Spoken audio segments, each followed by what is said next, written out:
begin with you first. You have been writing about what's happening at Twitter, and you recently wrote the consequences of not having a distinction between content creators and consumers on the platform.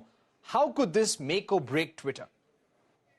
Yeah, so as I wrote in my article, Twitter is a two-sided network where you have people who create content, people who are eminent personalities who share their opinion, and you have people who follow them and sort of generate or consume content.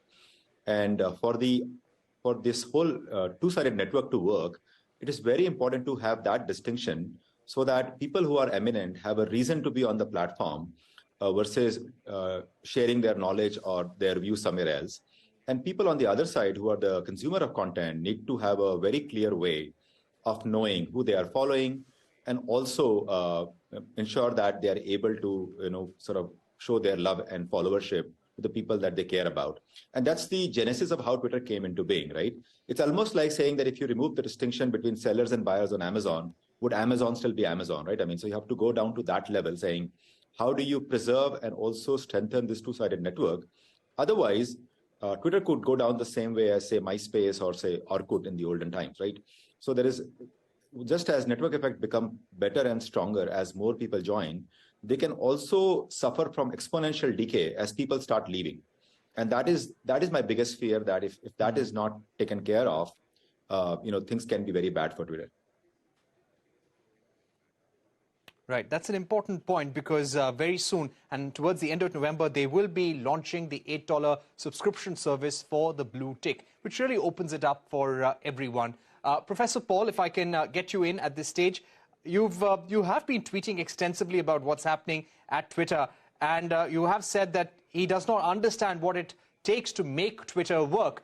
Over the last few days, there have been very clear messages from Elon Musk's team that everyone must work from office. They must commit to a hardcore work culture, long, intense hours at work. And if they cannot accept this pledge, they must leave. And we've seen a large number of exits as well. And some of the key members of the design team for the blue tick subscription service have also moved on.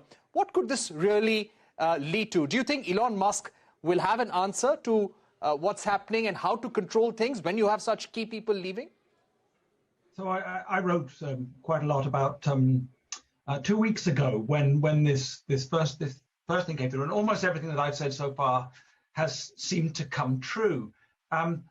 That is, he doesn't seem to appreciate the differentiation that Manish made clear between the people who are kind of valuable in terms of what they contribute and the other people who make it a community. And he talked about lords and peasants wanting actually to downgrade the people who are actually the core to how Twitter really works from a community perspective. And at the same time, he seems to be taking it apart at an engineering level. That is, he's simply removing a lot of the people who keep Twitter going.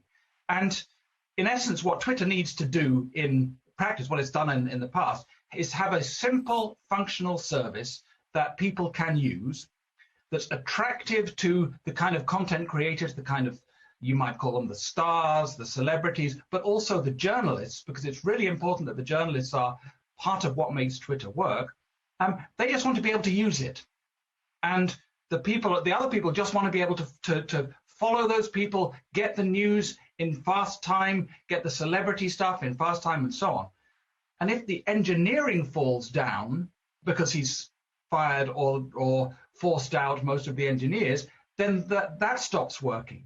And if the differentiation between the people falls down, then why do you want to stay? Why would a celebrity stay if there are 10 other people impersonating them, saying awful things or pushing pornography or something like that? It damages their brand. And the one thing that the celebrities, the high grade people in terms of Twitter kind of value, why would they stay if they're being impersonated? And at the same time, we have exactly that happening with the advertisers. And I don't see where Musk has his model, his financial model going if he makes all the advertisers want to leave. I mean, that's the key here. How can he run? He has paid an enormous amount of money for Twitter. He has to get that money back somehow.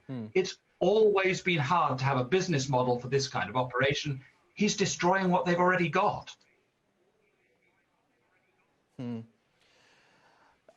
do you think Twitter will be able to stay online with this kind of churn? This is something that Professor Paul was also talking about, large number of exits.